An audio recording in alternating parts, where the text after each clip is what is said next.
What's going on, guys? It's Greg here, aka NYPrepper. It is Wednesday, March 25th, 2026, and I have some breaking news to share with you guys. Right now it is 14:36 Eastern Time here in the United States, and I wanted to update you guys on the situation with Iran and other breaking news from around the world. So right now, we currently have 2 U.S. nuclear war command and control planes up in the air over the continental United States. We have one over Oklahoma, and then we also have one off the coast of New Jersey, right off the continental shelf, and it's currently doing loops, communicating with submerged nuclear-armed submarines.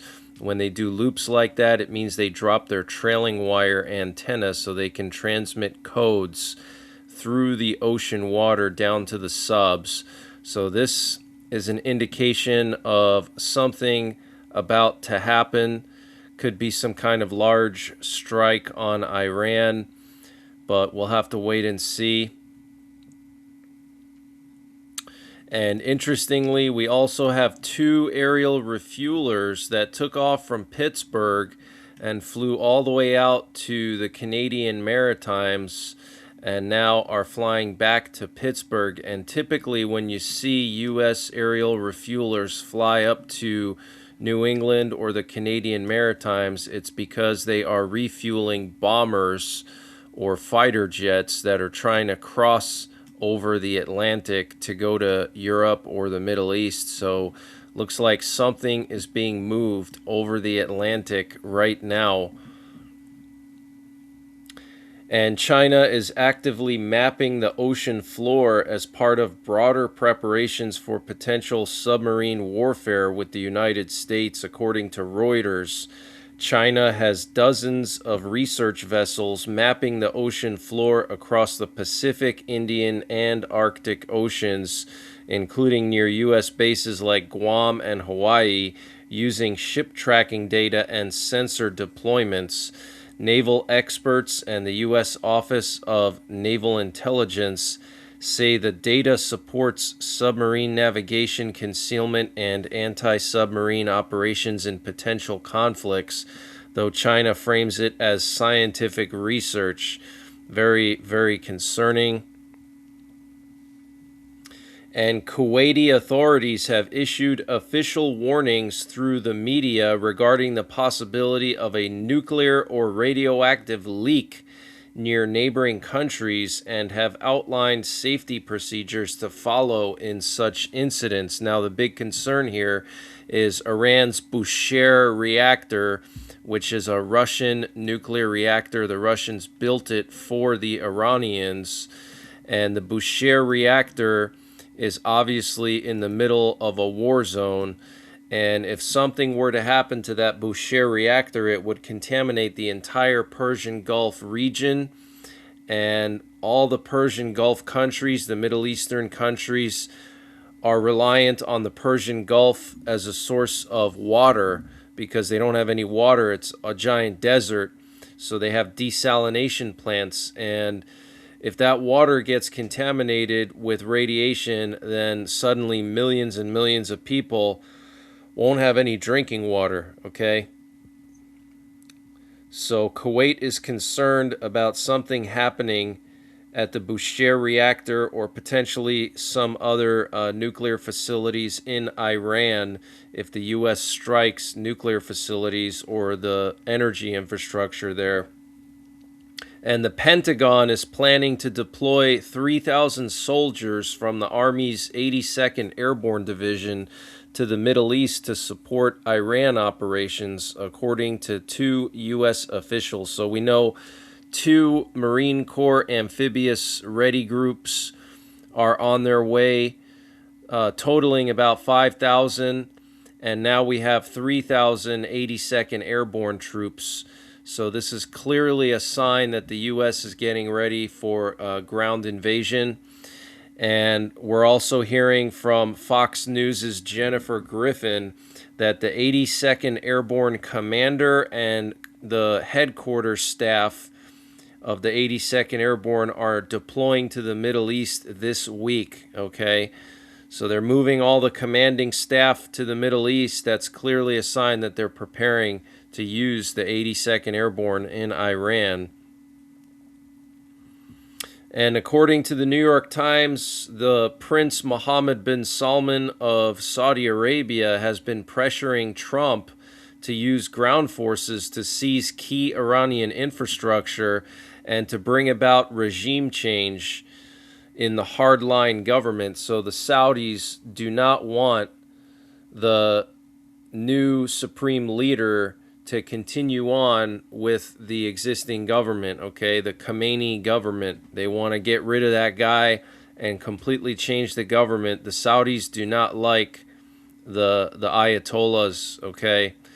And Axios is reporting that the Israeli Prime Minister Benjamin Netanyahu is concerned Trump might strike a deal that falls well short of Israel's objectives and would include significant concessions and limit Israel's ability to conduct strikes against Iran. And Israeli Channel 12 is reporting that the proposed agreement in principle between the U.S. and Iran is a major concern to Israel's political and security echelons, as they fear that the Iranians will gain the upper hand by stopping the war without agreeing to any of the points and just agreeing that they will be discussed later. Wow.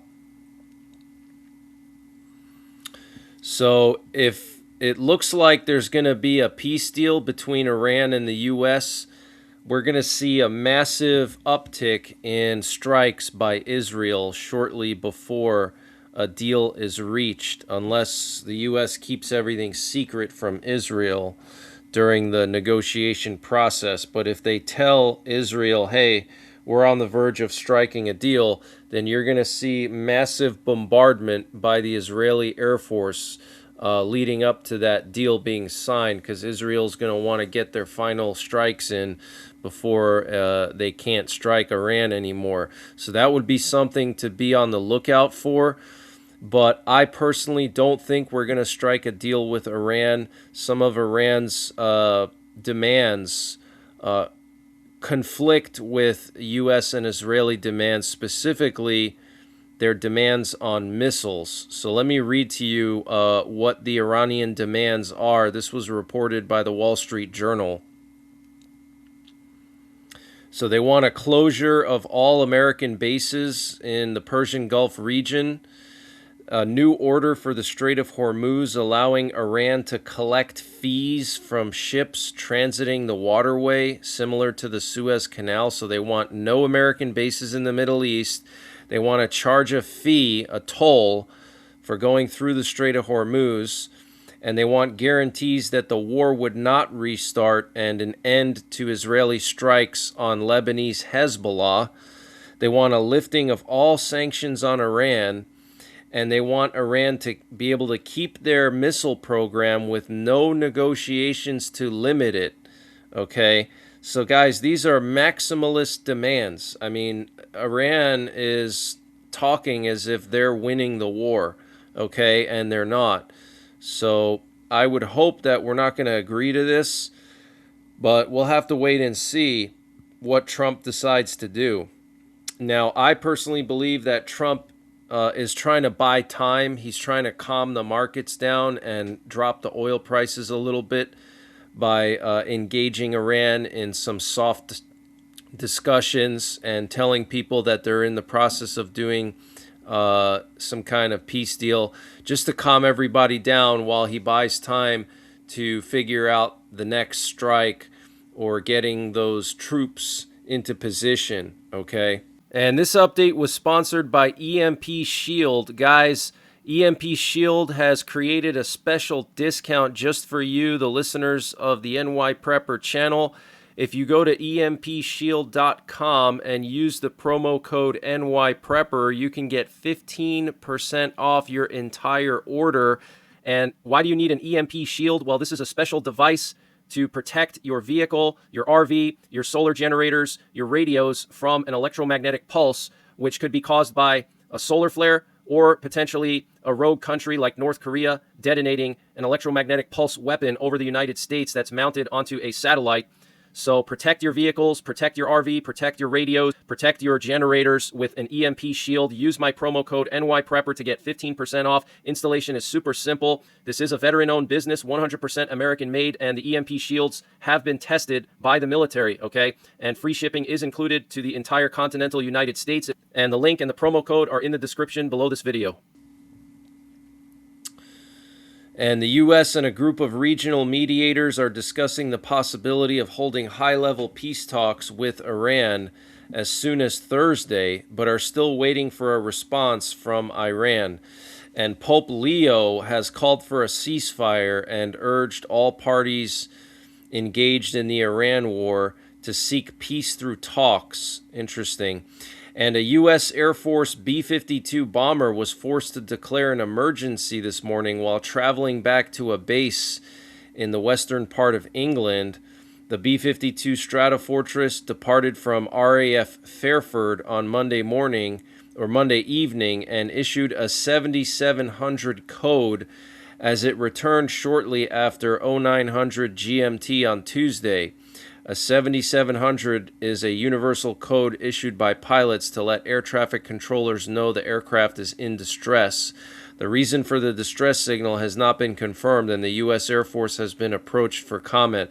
Okay, so a B-52 declaring a flight emergency, squawking 7700 out of RAF Fairford. Now, interestingly, it departed Monday evening and then came back Tuesday morning, so that was likely a bombing run against Iran, and maybe in the process of dropping bombs or missiles, releasing missiles on Iran, something happened. And Iran's Central Military Command said the United States is negotiating with itself, saying, quote, "No one like us will come to terms with anyone like you, not now and not ever." Wow.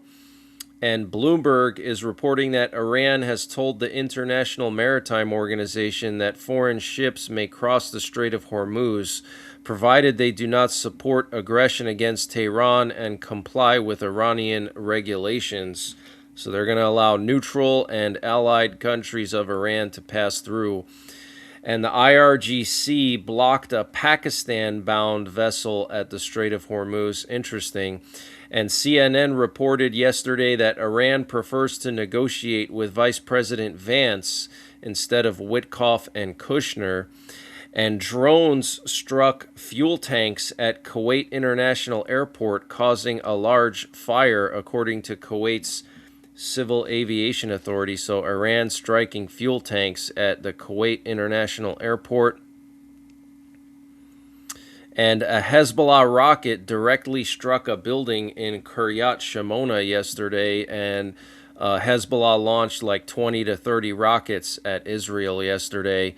And Iraqi militias aligned with Iran released another video of them flying an FPV drone inside the U.S. Victoria base in Baghdad, identifying and destroying radar systems before striking a UH-60 Black Hawk.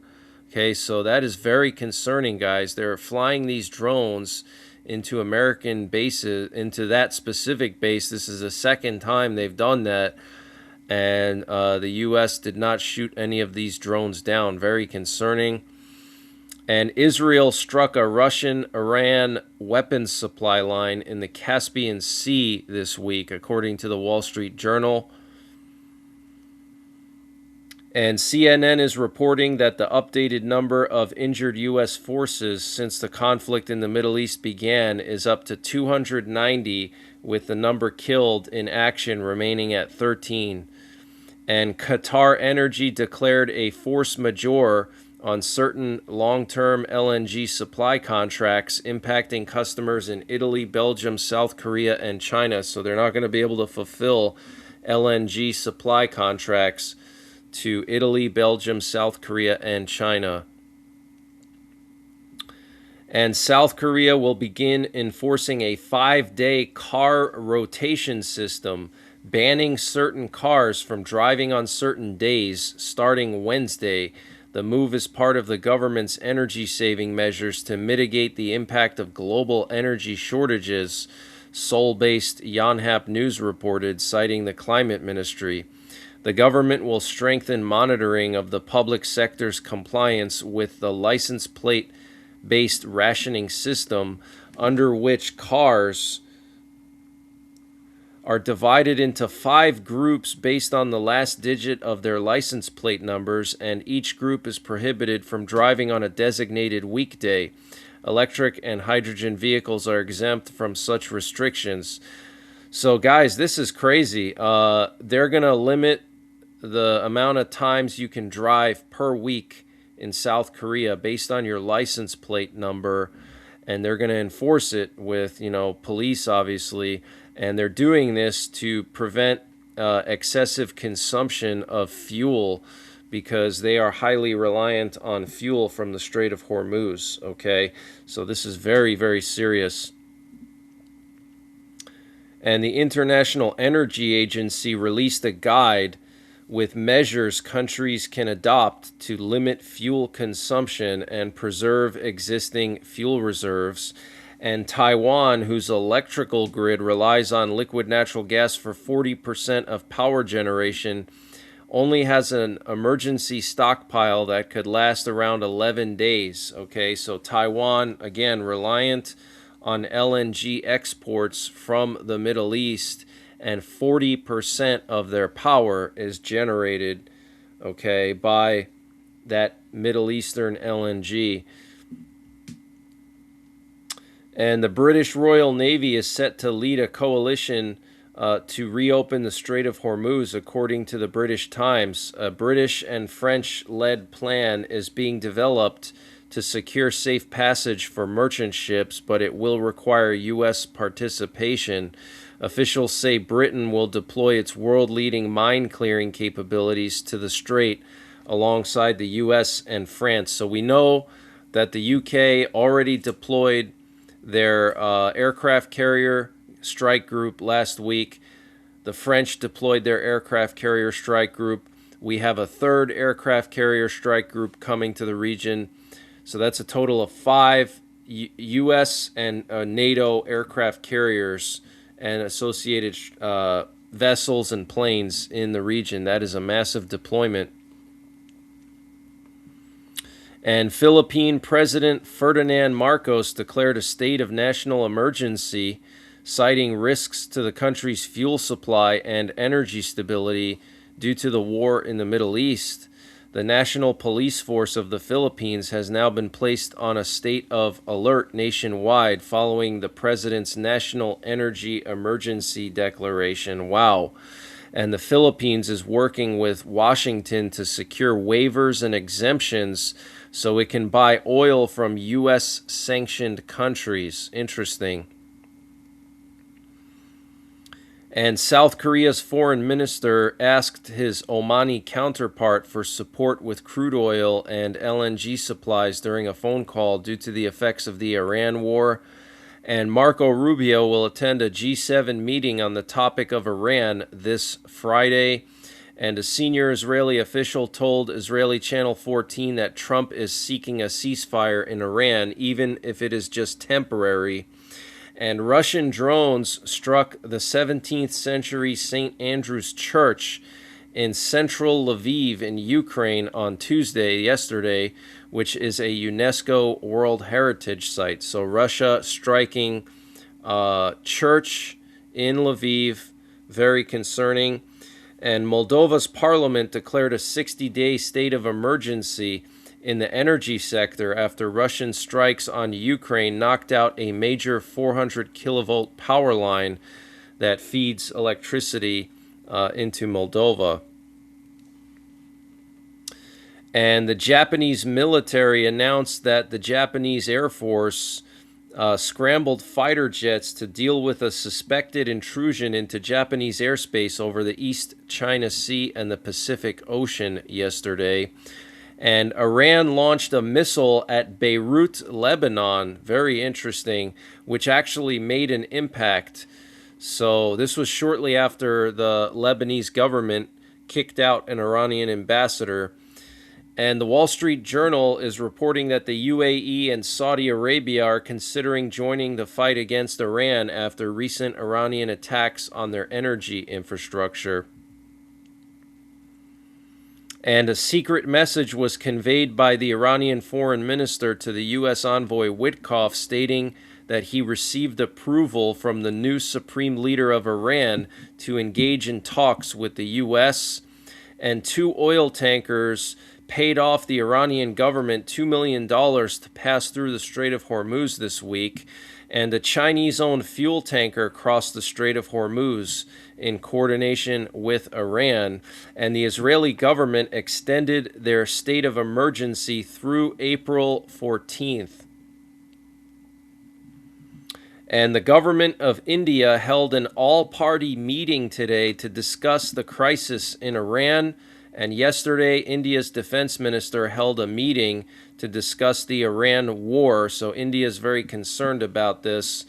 And the Wall Street Journal reported yesterday that U.S. bases in Germany, Spain, France, and Portugal are currently being used to launch attacks on Iran. And the Israeli Air Force stated they completed an extensive wave of airstrikes on Iranian production sites in Isfahan and other areas earlier this week.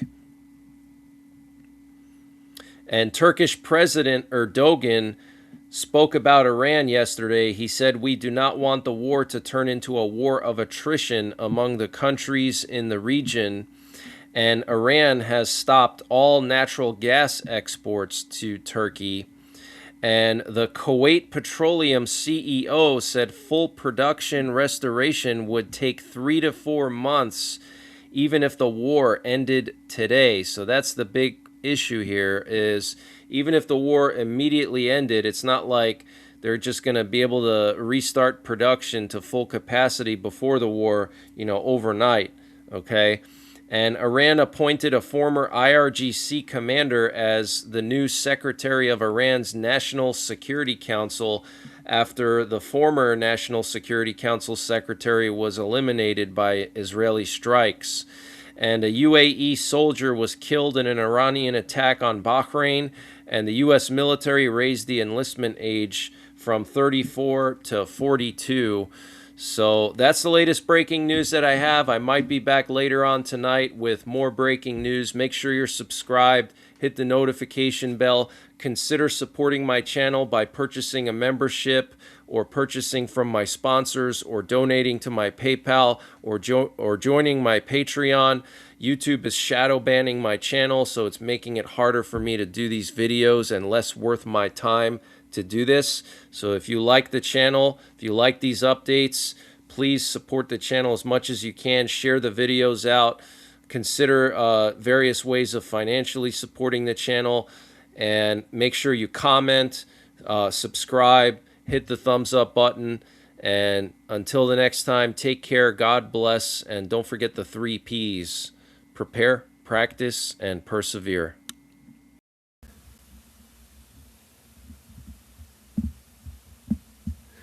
And before I continue with the breaking news, I wanted to mention the sponsor for this update, which is Matt Hat Jerky. Guys, if you're a beef jerky lover like myself, you got to try Matt Hat Jerky. This is the best beef jerky I've ever had. I personally met the owner of this company at SHOT Show, and he's actually local to Pennsylvania. This company has an interesting story behind it. He founded this company when he was 11 years old. Yeah, that's right, 11 years old. He's now 19, and he makes gourmet beef jerky, the best jerky I've ever had. He's got over a dozen different flavors, and it's all sourced with U.S. beef, so no foreign beef, no nitrates, and no MSG. So it's all natural American beef jerky.